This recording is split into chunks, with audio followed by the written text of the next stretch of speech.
So parasitic plant is a plant that derives some or all of its nutrition requirement from other living plant. They get their food from other living plant. For example, Cuscuta plant, monster flower, they partially or completely take their food from other living plant. Next is saprophytic plant. Same function. Saprophytic means dead and decaying. So organism, plants which cannot make their food, and they depend on for their food on other living organism, on other dead and decaying organism. For example, bacteria and fungus. They can't prepare their food. They depend on other dead and decaying organism for their food. They are called saprophytes. Next is insectivorous plant.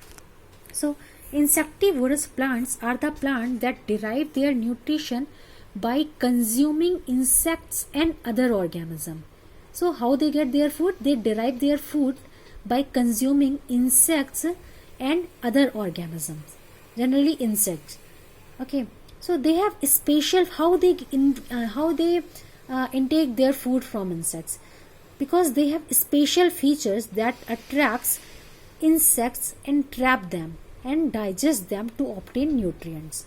So firstly, they attract insects because they have beautiful color. Because of beautiful color, insect attract towards them, and these flowers trap them and digest them to obtain nutrients.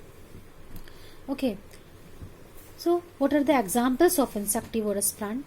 Venus flytrap, Drosera, pitcher plant are the examples of insectivorous plant. Drosera, pitcher plant, these are the examples of insectivorous plant. Next is symbiotic plants. So symbiotic means two organisms which are mutually benefited with each other. So symbiosis is a mutually beneficial relationship. It is a mutually beneficial relationship between two different species closely interacting with each other. When two living organisms live with each other and both of them are beneficial for each other, they are mutually benefited each other. Okay, no one get harm, both the organism get mutually benefited. For example, lichen is an association of algae and fungus. These are microorganisms. These both are microorganisms, algae and fungus. So when these organisms live together, so they form lichen. So lichen is the association of algae and fungus. So how they mutually benefited each other? As you know, algae can synthesize their food, whereas fungi cannot make their food. So algae synthesize the food and provide the food to fungi.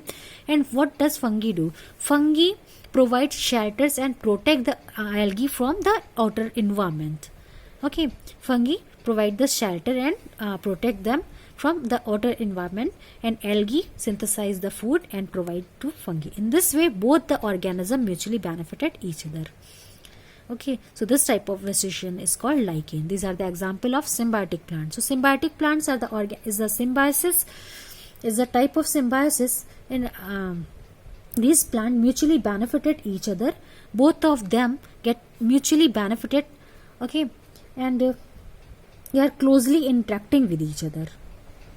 In this type of relationship, both species are mutually benefited. No one can get harm. Got it?